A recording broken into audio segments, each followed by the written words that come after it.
Story number 2 in the Adventures of Sherlock Holmes, The Red-Headed League. I had called upon my friend Mr. Sherlock Holmes one day in the autumn of last year and found him in deep conversation with a very stout, florid-faced, elderly gentleman with fiery red hair. With an apology for my intrusion, I was about to withdraw when Holmes pulled me abruptly into the room and closed the door behind me. "You could not possibly have come at a better time, my dear Watson," he said cordially. "I was afraid that you were engaged." "So I am. Very much so." "Then I can wait in the next room." "Not at all. This gentleman, Mr. Wilson, has been my partner and helper in many of my most successful cases, and I have no doubt that he will be of the utmost use to me in yours also." The stout gentleman half rose from his chair and gave a bob of greeting, with a quick little questioning glance from his small, fat-encircled eyes. "Try the settee," said Holmes, relapsing into his armchair and putting his fingertips together, as was his custom when in judicial moods. "I know, my dear Watson, that you share my love of all that is bizarre and outside the conventions and humdrum routine of everyday life. You have shown your relish for it by the enthusiasm which has prompted you to chronicle and, if you will excuse my saying so, somewhat to embellish so many of my own little adventures." "Your cases have indeed been one of the greatest interest to me," I observed. "You will remember that I remarked the other day, just before we went into the very simple problem presented by Miss Mary Sutherland, that for strange effects and extraordinary combinations we must go to life itself, which is always far more daring than any effort of the imagination." "A proposition which I took the liberty of doubting." "You did, Doctor. But none the less you must come round to my view, for otherwise I shall keep on piling fact upon fact on you, until your reason breaks down under them and acknowledges me to be right. Now, Mr. Jabez Wilson here has been good enough to call upon me this morning, and to begin a narrative which promises to be one of the most singular which I have listened to for some time. You have heard me remark that the strangest and most unique things are very often connected, not with the larger, but with the smaller crimes, and occasionally, indeed, where there is room for doubt whether any positive crime has been committed. As far as I have heard, it is impossible for me to say whether the present case is an instance of crime or not, but the course of events is certainly among the most singular that I have ever listened to. Perhaps, Mr. Wilson, you would have the great kindness to recommence your narrative.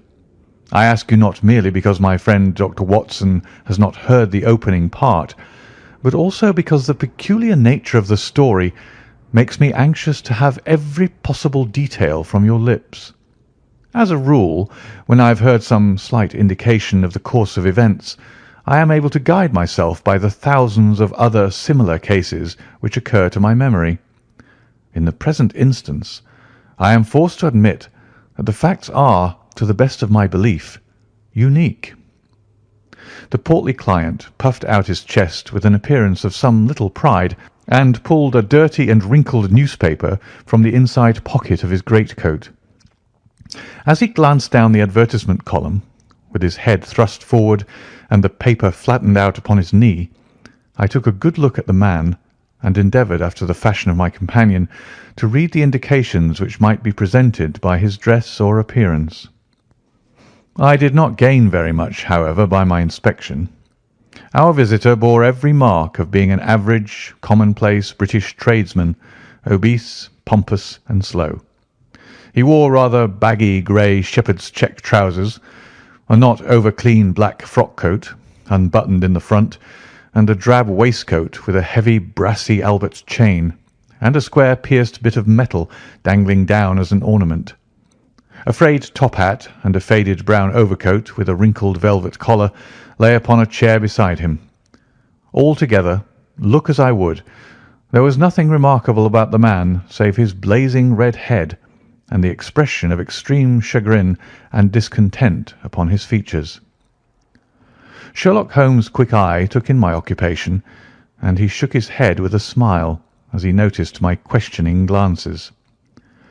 Beyond the obvious facts that he has at some time done manual labour, that he takes snuff, that he is a Freemason, that he has been in China, and that he has done a considerable amount of writing lately, I can deduce nothing else. Mr. Jabez Wilson started up in his chair with his forefinger upon the paper, but his eyes upon my companion. "How in the name of good fortune did you know all that, Mr. Holmes?" he asked. "How did you know, for example, that I did manual labour? It's as true as gospel, for I began as a ship's carpenter." "Your hands, my dear sir. Your right hand is quite a size larger than your left. You have worked with it, and the muscles are more developed." "Well, the snuff, then, and the Freemasonry." "I won't insult your intelligence by telling you how I read that, especially as, rather against the strict rules of your order, you use an arc and compass breastpin." "Ah, of course, I forgot that. But the writing?" "What else can be indicated by that right cuff, so very shiny for 5 inches, and the left one with the smooth patch near the elbow, where you rest it upon the desk?" "Well, but China?" "The fish that you have tattooed immediately above your right wrist could only have been done in China. I have made a small study of tattoo marks, and have even contributed to the literature of the subject. That trick of staining the fish's scales of a delicate pink is quite peculiar to China. When, in addition, I see a Chinese coin hanging from your watch chain, the matter becomes even more simple." Mr. Jabez Wilson laughed heavily. "Ha, ha! Well, I never!" said he. "I thought at first that you had done something clever, but I see that there was nothing in it after all." "I begin to think, Watson," said Holmes, "that I make a mistake in explaining. Omne ignotum pro magnifico. You know, and my poor little reputation, such as it is, will suffer shipwreck if I am so candid. Can you not find the advertisement, Mr. Wilson?" Yes, I have got it now," he answered with his thick red finger planted halfway down the column. "Here it is. This is what began it all. You just read it for yourself, sir." I took the paper from him and read as follows: "To the Red-Headed League. On account of the bequest of the late Ezekiah Hopkins of Lebanon, Pennsylvania, USA, there is now another vacancy open which entitles a member of the League to a salary of £4 a week for purely nominal services. All red-headed men who are sound in body and mind and above the age of 21 years are eligible. Apply in person on Monday at 11 o'clock to Duncan Ross at the offices of the League, 7 Pope's Court, Fleet Street." "What on earth does this mean?" I ejaculated, after I had twice read over the extraordinary announcement. Holmes chuckled and wriggled in his chair, as was his habit when in high spirits. "It is a little off the beaten track, isn't it?" said he. "And now, Mr. Wilson, off you go at scratch and tell us all about yourself, your household, and the effect which this advertisement had upon your fortunes. You will first make a note, Doctor, of the paper and the date." "It is the Morning Chronicle of April 27th, 1890. Just 2 months ago." "Very good. Now, Mr. Wilson?" "Well, it is just as I've been telling you, Mr. Sherlock Holmes," said Jabez Wilson, mopping his forehead. "I have a small pawnbroker's business at Coburg Square, near the sea. It's not a very large affair, and of late years it has not done more than just give me a living.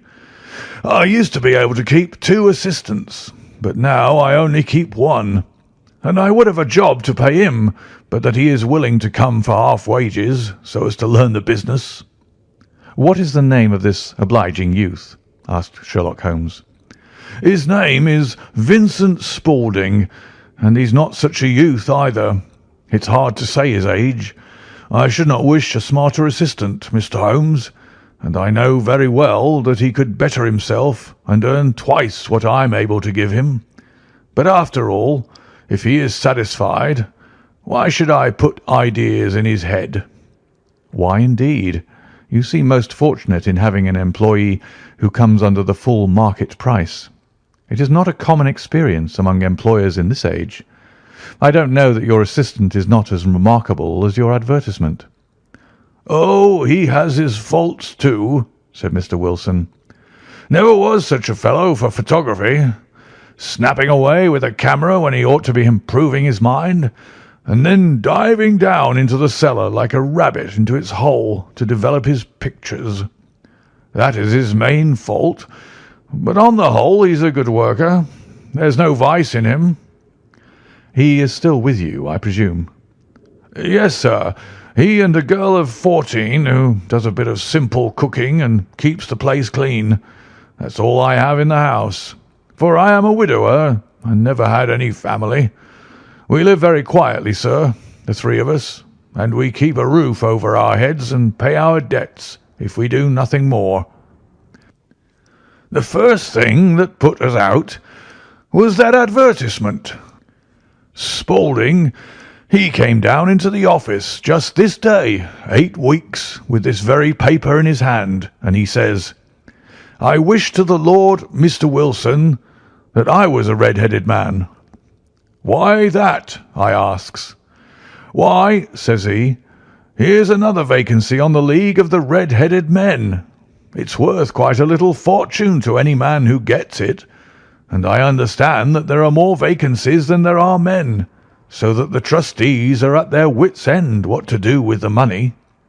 If my hair would only change colour, there's a nice little crib all ready for me to step into.' 'Why, what is it then?' I asked. 'You see, Mr. Holmes, I'm a very stay-at-home man, and as my business came to me instead of my having to go to it, I was often weeks on end without putting my foot over the doormat. In that way, I didn't know much of what was going on outside, and I was always glad of a bit of news.' 'Have you never heard of the League of the Red-Headed Men?' he asked with his eyes open. "'Never. Why, I wonder at that, for you are eligible yourself for one of the vacancies.' "'And what are they worth?' I asked. "'Oh, merely a couple of hundred a year, but the work is slight, and it need not interfere very much with one's other occupations.' Well, you can easily think that that made me prick up my ears, for the business has not been over good for some years, and an extra couple of hundred would have been very handy. "'Tell me all about it,' said I. "'Well,' said he, showing me the advertisement, "'you can see for yourself that the League has a vacancy, and there is the address where you should apply for particulars. As far as I can make out, the League was founded by an American millionaire, Ezekiah Hopkins, who was very peculiar in his ways. He was himself red-headed, and he had a great sympathy for all red-headed men. So, when he died, it was found that he had left his enormous fortune in the hands of trustees, with instructions to apply the interest to the providing of easy berths to men whose hair is of that colour. From all I hear, it is splendid pay and very little to do.' "'But,' said I, "'there'd be millions of red-headed men who could apply.' "'Not so many as you might think,' he answered. "'You see, it is really confined to Londoners and to grown men. This American had started from London when he was young, and he wanted to do the old town a good turn. Then again, I have heard it is no use your applying if your hair is light red or dark red or anything but real, bright, blazing, fiery red. Now, if you cared to apply, Mr. Wilson, you would just walk in, but perhaps it would hardly be worth your while to put yourself out of the way for the sake of a few £100. Now, it is a fact, gentlemen, as you may see for yourselves, that my hair is of a very full and rich tint, so that it seemed to me that if there was to be any competition in the matter, I stood as good a chance as any man that I had ever met. Vincent Spaulding seemed to know so much about it that I thought he might prove useful. So I just ordered him to put up the shutters for the day and to come right away with me. He was very willing to have a holiday, so we shut the business up and started off for the address that was given us in the advertisement. I never hope to see such a sight as that again, Mr. Holmes. From north, south, east, and west, every man who had a shade of red in his hair had tramped into the city to answer the advertisement. Fleet Street was choked with red-headed folk, and Pope's Court looked like a coster's orange barrow. I should not have thought there were so many in the whole country as were brought together by that single advertisement. Every shade of colour they were: straw, lemon, orange, brick, Irish setter, liver, clay. But, as Spaulding said, there were not many who had the real vivid flame-coloured tint. When I saw how many were waiting, I would have given it up in despair, but Spaulding would not hear of it. How he did it I could not imagine, but he pushed and pulled and butted until he got me through the crowd and right up to the steps which led to the office. There was a double stream upon the stair, some going up in hope and some coming back dejected. But we wedged in as well as we could, and soon found ourselves in the office. "Your experience has been a most entertaining one," remarked Holmes as his client paused and refreshed his memory with a huge pinch of snuff. "Pray continue your very interesting statement." There was nothing in the office but a couple of wooden chairs and a deal table, behind which sat a small man with a head that was even redder than mine. He said a few words to each candidate as he came up, and then he always managed to find some fault in them which would disqualify them. Getting a vacancy did not seem to be such a very easy matter after all. However, when our turn came, the little man was much more favourable to me than to any of the others, and he closed the door as we entered, so that he might have a private word with us. "This is Mr. Jabez Wilson," said my assistant. "and he is willing to fill in a vacancy in the League." "And he is admirably suited for it," the other answered. "He has every requirement. I cannot recall when I have seen anything so fine." He took a step backward, cocked his head on one side, and gazed at my hair until I felt quite bashful. Then suddenly he plunged forward, wrung my hand, and congratulated me warmly on my success. "It would be injustice to hesitate," said he. "You will, however, I am sure, excuse me for taking an obvious precaution." With that he seized my hair in both his hands and tugged until I yelled with the pain. "There is water in your eyes," said he as he released me. "I perceive that all is as it should be, but we have to be careful, for we have twice been deceived by wigs and once by paint. I could tell you tales of cobbler's wax which would disgust you with human nature." He stepped over to the window and shouted through it at the top of his voice that the vacancy was filled. A groan of disappointment came up from below, and the folk all trooped away in different directions until there was not a red head to be seen, except my own and that of the manager. "My name," said he, "is Mr. Duncan Ross, and I am myself one of the pensioners upon the fund left by our noble benefactor. Are you a married man, Mr. Wilson? Have you a family?" I answered that I had not. His face fell immediately. "Dear me," he said gravely, "that is very serious indeed. I am sorry to hear you say that. The fund was, of course, for the propagation and spread of the redheads as well as for their maintenance. It is exceedingly unfortunate that you should be a bachelor." My face lengthened at this, Mr. Holmes, for I thought that I was not to have the vacancy after all. But after thinking it over for a few minutes, he said that it would be all right. "In the case of another," said he, "the objection might be fatal, but we must stretch a point in favour of a man with such a head of hair as yours. When shall you be able to enter upon your new duties?" "Well, it is a little awkward, for I have a business already," said I. "Oh, never mind about that, Mr. Wilson," said Vincent Spaulding. "I shall be able to look after that for you." "What would be the hours?" I asked. 10 to 2. "Now, a pawnbroker's business is mostly done of an evening, Mr. Holmes, especially Thursday and Friday evening, which is just before payday, so it would suit me very well to earn a little in the mornings. Besides, I knew that my assistant was a good man, and that he would see to anything that turned up." "That would suit me very well," said I. "And the pay?" "Is £4 a week." "And the work?" "Is purely nominal." "What do you call purely nominal?" "Well, you have to be in the office, or at least in the building, the whole time.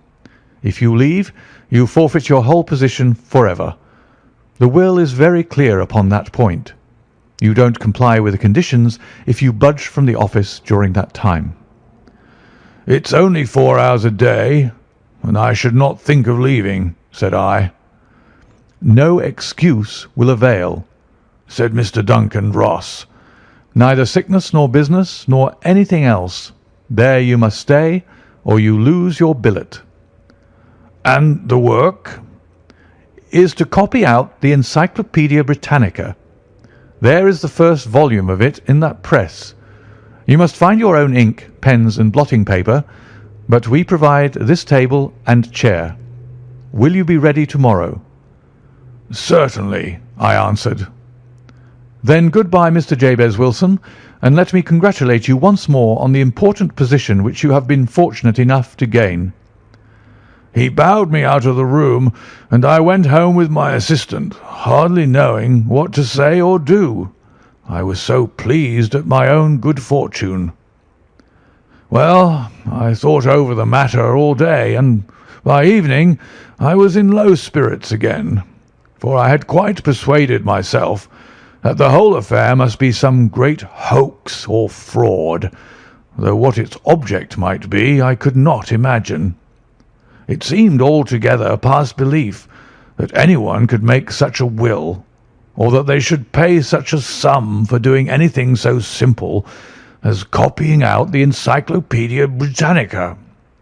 Vincent Spaulding did what he could do to cheer me up, but by bedtime I had reasoned myself out of the whole thing.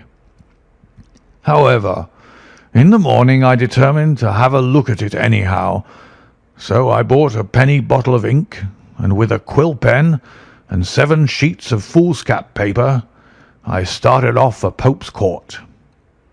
Well, to my surprise and delight, everything was as right as possible. The table was set out ready for me, and Mr. Duncan Ross was there to see that I got fairly to work. He started me off upon the letter A, and then he left me, but he would drop in from time to time to see that all was right with me. At 2 o'clock he bade me good day, complimented me upon the amount that I had written, and locked the door of the office after me. This went on day after day, Mr. Holmes, and on Saturday the manager came in and planked down 4 gold sovereigns for my week's work. It was the same next week, and the same the week after. Every morning I was there at 10, and every afternoon I left at 2. By degrees, Mr. Duncan Ross took to coming in only once of a morning, and then, after a time, he did not come in at all. Still, of course, I never dared to leave the room for an instant, for I was not sure when he might come, and the billet was such a good one and suited me so well that I would not risk the loss of it. 8 weeks passed away like this, and I had written about abbots and archery and armour and architecture and Attica, and hoped with diligence that I might get on to the B's before very long. It cost me something in foolscap, and I had pretty nearly filled a shelf with my writings, and then suddenly the whole business came to an end." "To an end?" "Yes, sir, and no later than this morning. I went to my work as usual at 10 o'clock, but the door was shut and locked with a little square of cardboard hammered onto the middle of the panel with a tack. Here it is, and you can read for yourself." He held up a piece of white cardboard about the size of a sheet of notepaper. It read in this fashion: "The Red-Headed League is dissolved. October 9th, 1890. Sherlock Holmes and I surveyed this curt announcement and the rueful face behind it until the comical side of the affair so completely overtopped every other consideration that we both burst out into a roar of laughter. "I cannot see that there is anything very funny," cried our client, flushing up to the roots of his flaming head. "If you can do nothing better than laugh at me, I can go elsewhere." "No, no," cried Holmes, shoving him back into the chair from which he had half risen. "I really wouldn't miss your case for the world. It is most refreshingly unusual, but there is, if you will excuse me saying so, something just a little funny about it. Pray, what steps did you take when you found the card upon the door?" "I was staggered, sir. I did not know what to do. Then I called at the offices round, but none of them seemed to know anything about it. Finally, I went to the landlord, who is an accountant living on the ground floor, and I asked him if he could tell me what had become of the Red-Headed League. He said that he had never heard of any such body. Then I asked him who Mr. Duncan Ross was. He answered that the name was new to him. 'Well,' said I, 'the gentleman at number 4. "What, the red-headed man?" "Yes." "Oh," said he. "His name was William Morris. He was a solicitor and was using my room as a temporary convenience until his new premises were ready. He moved out yesterday." "Where could I find him?" "Oh, at his new offices. He did tell me the address. Yes, 17 King Edward Street, near St. Paul's." "I started off, Mr. Holmes, but when I got to that address, it was a manufactory of artificial kneecaps, and no one in it had ever heard of either Mr. William Morris or Mr. Duncan Ross." "And what did you do then?" asked Holmes. "I went home to Saxe Coburg Square, and I took the advice of my assistant, but he could not help me in any way. He could only say that if I waited, I should hear by post. But that was not quite good enough, Mr. Holmes. I did not wish to lose such a place without a struggle. So, as I had heard that you were good enough to give advice to poor folk who were in need of it, I came right away to you." "And you did very wisely," said Holmes. "Your case is an exceedingly remarkable one, and I shall be happy to look into it. From what you have told me, I think that it is possible that graver issues hang from it than might at first sight appear." "Grave enough," said Mr. Jabez Wilson. "Why, I have lost £4 a week." "As far as you are personally concerned," remarked Holmes, "I do not see that you have any grievance against this extraordinary league. On the contrary, you are, as I understand, richer by some £30, to say nothing of the minute knowledge which you have gained on every subject which comes under the letter A. You have lost nothing by them." "No, sir, but I want to find out about them, and who they are, and what their object was in playing this prank, if it was a prank, upon me. It was a pretty expensive joke for them, for it cost them £32. "We shall endeavour to clear up these points for you, And first, one or two questions, Mr. Wilson. This assistant of yours who first called your attention to the advertisement, how long had he been with you? Oh, about a month then. How did he come? In answer to an advertisement. Was he the only applicant? No, I had a dozen. Why did you pick him? Because he was handy and would come cheap. At half wages, in fact. Yes. What is he like, this Vincent Spaulding? Small, stout built, very quick in his ways, no hair on his face, though he's not short of 30. Has a white splash of acid upon his forehead. Holmes sat up in his chair in considerable excitement. I thought as much, said he. Have you ever observed that his ears are pierced for earrings? Yes, sir. He told me that a gypsy had done it for him when he was a lad. Said Holmes, sinking back in deep thought. He is still with you? Oh, yes, sir. I have only just left him. And has your business been attended to in your absence? Nothing to complain of, sir. There's never very much to do of a morning. That will do, Mr. Wilson.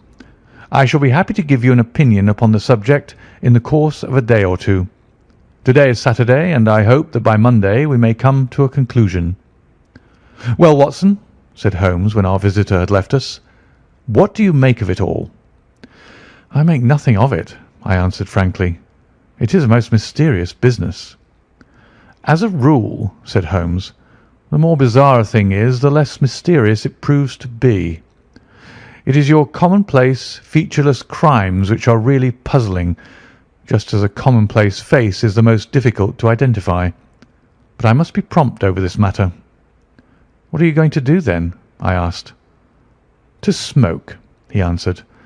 It is quite a three-pipe problem, and I beg that you won't speak to me for 50 minutes.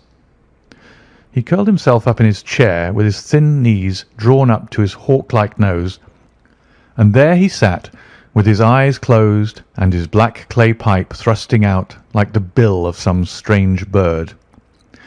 I had come to the conclusion that he had dropped asleep, and indeed was nodding myself, when he suddenly sprang out of his chair with the gesture of a man who has made up his mind and put his pipe down upon the mantelpiece. Sarasate plays at the St. James's Hall this afternoon, he remarked. What do you think, Watson? Could your patient spare you for a few hours? I have nothing to do today. My practice is never very absorbing. Then put on your hat and come. I am going through the city first, and we can have some lunch on the way. I observe that there is a good deal of German music on the programme, which is rather more to my taste than Italian or French. It is introspective, and I want to introspect.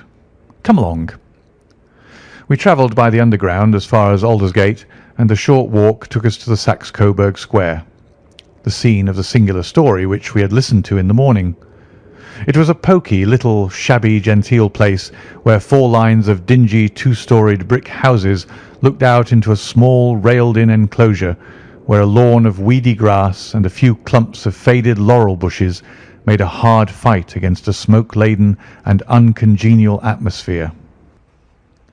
3 gilt balls and a brown board with Jabez Wilson in white letters upon a corner house announced the place where our red-headed client carried on his business. Sherlock Holmes stopped in front of it with his head on one side and looked it all over with his eyes shining brightly between puckered lids. Then he walked slowly up the street and then down again to the corner, still looking keenly at the houses. Finally he returned to the pawnbroker's, and having thumped vigorously upon the pavement with his stick 2 or 3 times, he went up to the door and knocked. It was instantly opened by a bright-looking, clean-shaven young fellow, who asked him to step in. "Thank you," said Holmes. "I only wish to ask you how you would go from here to the Strand." "Third right and 4th left," answered the assistant promptly, closing the door. "Smart fellow that. observed Holmes as we walked away. "He is, in my judgment, the fourth smartest man in London, and for daring I am not sure that he has not a claim to be third. I have known something of him before." "Evidently," said I. "Mr. Wilson's assistant counts for a good deal in the mystery of the Red-Headed League. I'm sure that you inquired your way merely in order that you might see him." "Not him." "What then?" "The knees of his trousers." "And what did you see?" "What I expected to see." "Why did you beat the pavement?" "My dear doctor, this is a time for observation, not for talk. We are spies in an enemy's country. We know something of Saxe-Coburg Square. Let us now explore the parts which lie behind it." The road in which we found ourselves as we turned round the corner from the retired Saxe-Coburg Square presented as great a contrast to it as the front of a picture does to the back. It was one of the main arteries which conveyed the traffic of the city to the north and west. The roadway was blocked with the immense stream of commerce flowing in a double tide inward and outward, while the footpaths were black with the hurrying swarm of pedestrians. It was difficult to realise, as we looked at the line of fine shops and stately business premises, that they really abutted on the other side upon the faded and stagnant square which we had just quitted. "Let me see," said Holmes, standing at the corner and glancing along the line. "I should like just to remember the order of the houses here. It is a hobby of mine to have an exact knowledge of London. There is Mortimer's, the tobacconist, the little newspaper shop, the Coburg branch of the City and Suburban Bank, the Vegetarian Restaurant, and Macfarlane's carriage building depot. That carries us right on to the other block. And now, Doctor, we've done our work, so it's time we had some play. A sandwich and a cup of coffee, and then off to Violin Land, where all is sweetness and delicacy and harmony, and there are no red-headed clients to vex us with their conundrums." My friend was an enthusiastic musician, being himself not only a very capable performer, but a composer of no ordinary merit. All the afternoon he sat in the stalls, wrapped in the most perfect happiness, gently waving his long, thin fingers in time to the music, while his gently smiling face and his languid, dreamy eyes were as unlike those of Holmes the sleuth-hound, Holmes the relentless, keen-witted, ready-handed criminal agent, as it was possible to conceive. In his singular character, the dual nature alternately asserted itself, and his extreme exactness and astuteness represented, as I have often thought, the reaction against the poetic and contemplative mood which occasionally predominated in him. The swing of his nature took him from extreme languor to devouring energy, and, as I knew well, he was never so truly formidable as when, for days on end, he had been lounging in his armchair amid his improvisations and his black-letter editions. Then it was that the lust of the chase would suddenly come upon him, and that his brilliant reasoning power would rise to the level of intuition, until those who were unacquainted with his methods would look askance at him as on a man whose knowledge was not that of other mortals. When I saw him that afternoon so enwrapped in the music at St. James's Hall, I felt that an evil time might be coming upon those whom he had set himself to hunt down. "You want to go home, no doubt, Doctor," he remarked as we emerged. "Yes, it would be as well. And I have some business to do which will take some hours. This business at Coburg Square is serious." "Why serious?" "A considerable crime is in contemplation. I have every reason to believe that we shall be in time to stop it. But today being Saturday rather complicates matters. I shall want your help tonight." "At what time?" 10 will be early enough. I shall be at Baker Street at 10. "Very well. And I say, Doctor, there may be some little danger, so kindly put your army revolver in your pocket." He waved his hand, turned on his heel, and disappeared in an instant among the crowd. I trust that I am not more dense than my neighbours, but I was always oppressed with a sense of my own stupidity in my dealings with Sherlock Holmes. Here I had heard what he had heard, I had seen what he had seen, and yet from his words it was evident that he saw clearly not only what had happened, but what was about to happen, while to me the whole business was still confused and grotesque. As I drove home to my house in Kensington, I thought over it all, from the extraordinary story of the red-headed copier of the encyclopaedia down to the visit to Saxe-Coburg Square, and the ominous words with which he had parted from me. What was this nocturnal expedition, and why should I go armed? Where were we going, and what were we to do? I had the hint from Holmes that this smooth-faced pawnbroker's assistant was a formidable man, a man who might play a deep game. I tried to puzzle it out, but gave it up in despair and set the matter aside until night should bring an explanation. It was 9:15 when I started from home and made my way across the park and so through Oxford Street to Baker Street. 2 hansoms were standing at the door, and as I entered the passage I heard the sound of voices from above.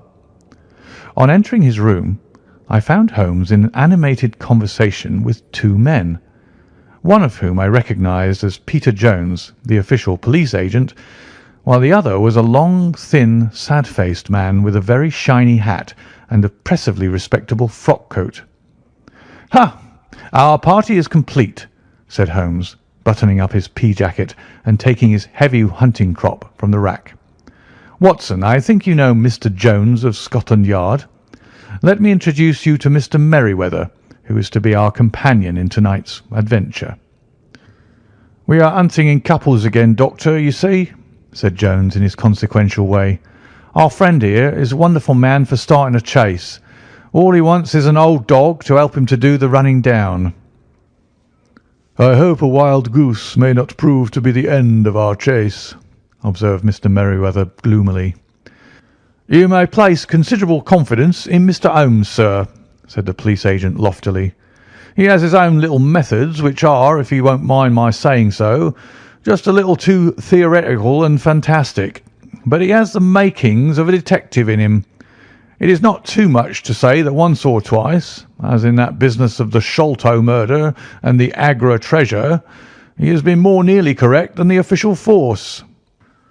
"Oh, if you say so, Mr. Jones, it is all right," said the stranger with deference. "Still, I confess that I miss my rubber. It is the first Saturday night for 27 years that I have not had my rubber." "I think you will find," said Sherlock Holmes, "that you will play for a higher stake tonight than you have ever done yet, and that the play will be more exciting. For you, Mr. Merryweather, the stake will be some £30,000, and for you, Jones, it will be the man upon whom you wish to lay your hands." "John Clay, the murderer, thief, smasher, and forger. He's a young man, Mr. Merryweather, but he is at the head of his profession, and I would rather have my bracelets on him than any criminal in London. He's a remarkable man, is young John Clay. His grandfather was a royal duke, and he himself has been to Eton and Oxford. His brain is as cunning as his fingers, and though we might meet signs of him at every turn, we never know where to find the man himself. He'll crack a crib in Scotland one week and be raising money to build an orphanage in Cornwall the next. I've been on his track for years and have never set eyes on him yet." "I hope that I might have the pleasure of introducing you tonight." "I've had 1 or 2 little turns also with Mr. John Clay, and I agree with you that he is at the head of his profession. It is past 10, however, and quite time that we started. If you two will take the first hansom, Watson and I will follow in the second." Sherlock Holmes was not very communicative during the long drive, and lay back in the cab humming the tunes which he had heard in the afternoon. We rattled through an endless labyrinth of gaslit streets until we emerged into Farrington Street. "We are close there now," my friend remarked. "This fellow Merryweather is a bank director, and personally interested in the matter. I thought it as well to have Jones with us also. He's not a bad fellow, though an absolute imbecile in his profession. He has one positive virtue. He's as brave as a bulldog and as tenacious as a lobster if he gets his claws upon anyone. Here we are, and they are waiting for us." We had reached the same crowded thoroughfare in which we had found ourselves in the morning. Our cabs were dismissed, and following the guidance of Mr. Merryweather, we passed down a narrow passage and through a side door which he opened for us. Within there was a small corridor which ended in a very massive iron gate. This also was opened and led down a flight of winding stone steps, which terminated at another formidable gate. Mr. Merryweather stopped to light a lantern, and then conducted us down a dark, earth-smelling passage, and so, after opening a third door into a huge vault or cellar, which was piled all round with crates and massive boxes. "You are not very vulnerable from above," Holmes remarked as he held up the lantern and gazed about him. "Nor from below," said Mr. Merryweather, striking his stick upon the flags which lined the floor. "Why, dear me, it sounds quite hollow," he remarked, looking up in surprise. "I must really ask you to be a little more quiet," said Holmes severely. "You have already imperilled the whole success of our expedition. Might I beg that you would have the goodness to sit down upon one of these boxes, and not to interfere?" The solemn Mr. Merryweather perched himself upon a crate, with a very injured expression upon his face, while Holmes fell upon his knees upon the floor, and with a lantern and a magnifying lens began to examine minutely the cracks between the stones. A few seconds sufficed to satisfy him, for he sprang to his feet again and put his glass in his pocket. "We have at least an hour before us," he remarked, "for they can hardly take any steps until the good pawnbroker is safely in bed. Then they will not lose a minute, for the sooner they do their work, the longer time they will have for their escape. We are at present, Doctor, as no doubt you have divined, in the cellar of the City branch of one of the principal London banks. Mr. Merryweather is the chairman of directors, and he will explain to you that there are reasons why the more daring criminals of London should take a considerable interest in this cellar at present." "It is our French gold," whispered the director. "We have had several warnings that an attempt might be made upon it." "Your French gold?" "Yes. We had occasion some months ago to strengthen our resources, and borrowed for that purpose 30,000 napoleons from the Bank of France. It has become known that we have never had occasion to unpack the money, and that it is still lying in our cellar. The crate upon which I sit contains 2,000 napoleons packed between layers of lead foil. Our reserve of bullion is much larger at present than is usually kept in a single branch office, and the directors have had misgivings upon the subject." "Which were very well justified," observed Holmes. "And now it is time that we arranged our little plans. I expect that within an hour matters will come to a head. In the meantime, Mr. Merryweather, we must put that screen over that dark lantern." "And sit in the dark?" "I am afraid so.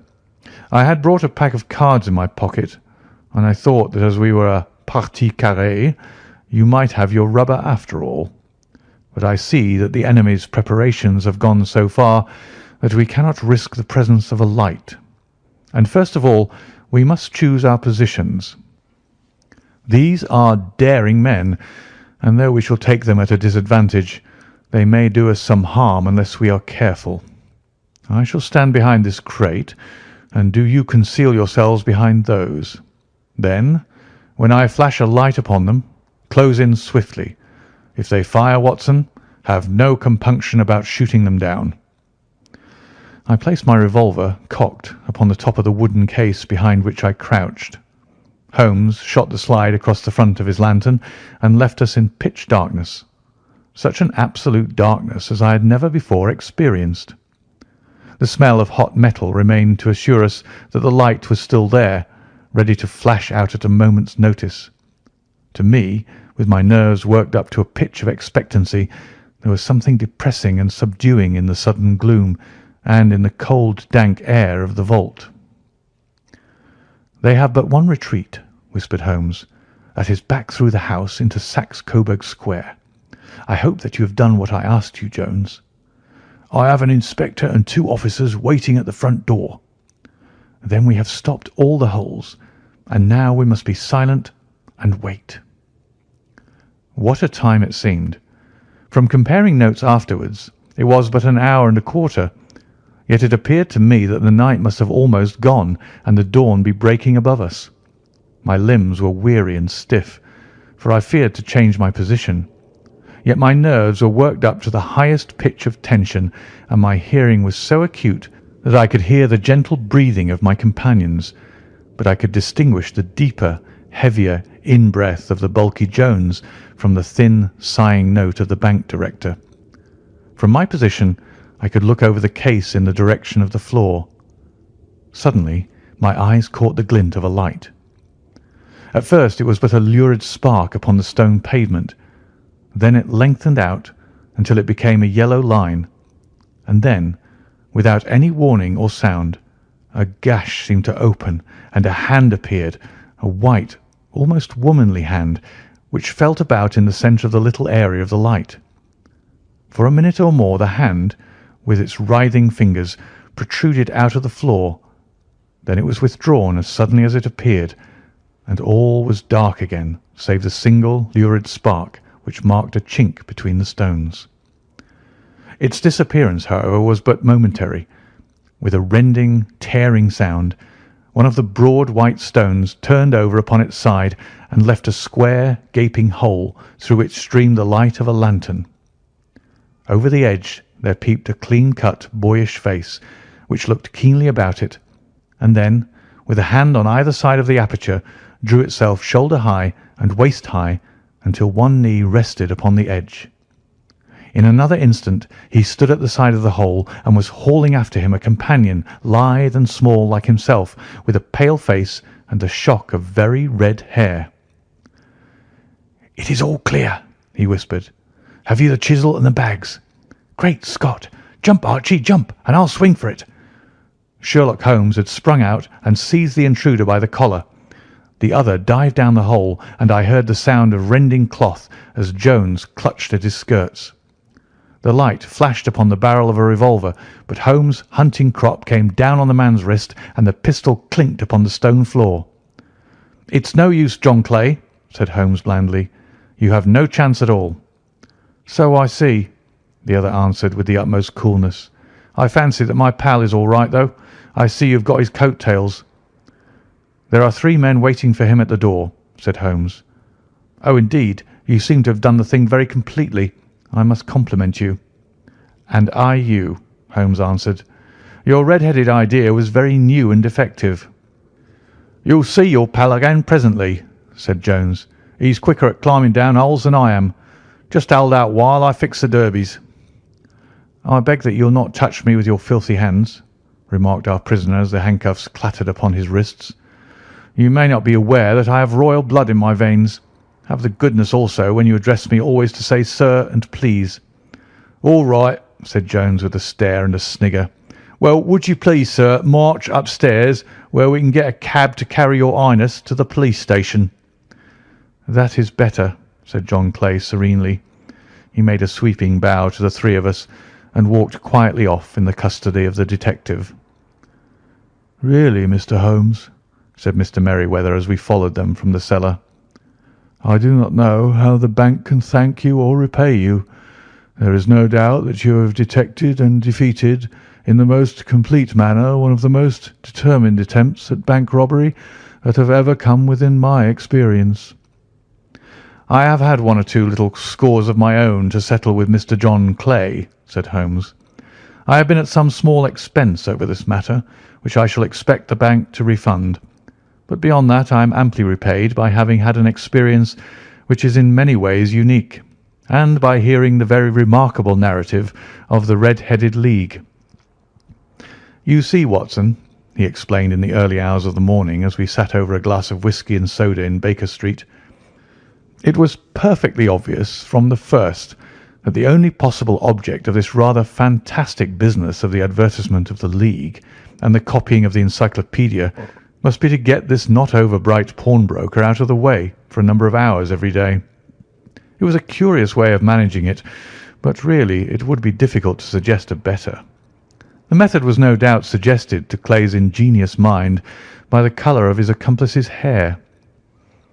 The £4 a week was a lure which must draw him, and what was it to them who were playing for thousands? They put in the advertisement. One rogue has the temporary office, the other rogue incites the man to apply for it, and together they manage to secure his absence every morning in the week. From the time that I heard of the assistant having come for half wages, it was obvious to me that he had some strong motive for securing the situation. But how could you guess what the motive was? Had there been women in the house, I should have suspected a mere vulgar intrigue. That, however, was out of the question. The man's business was a small one, and there was nothing in his house which could account for such elaborate preparations and such an expenditure as they were at. It must then be something out of the house. What could it be? I thought of the assistant's fondness for photography and his trick of vanishing into the cellar. The cellar. There was the end of this tangled clue. Then I made inquiries as to this mysterious assistant and found that I had to deal with one of the coolest and most daring criminals in London. He was doing something in the cellar, something which took many hours a day for months on end.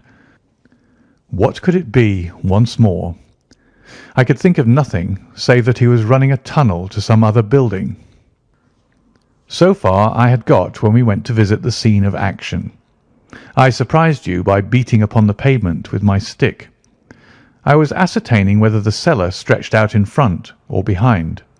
It was not in front.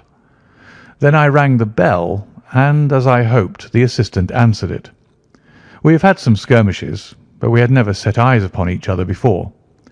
I hardly looked at his face. His knees were what I wished to see. You must yourself have remarked how worn, wrinkled, and stained they were. They spoke of those hours of burrowing.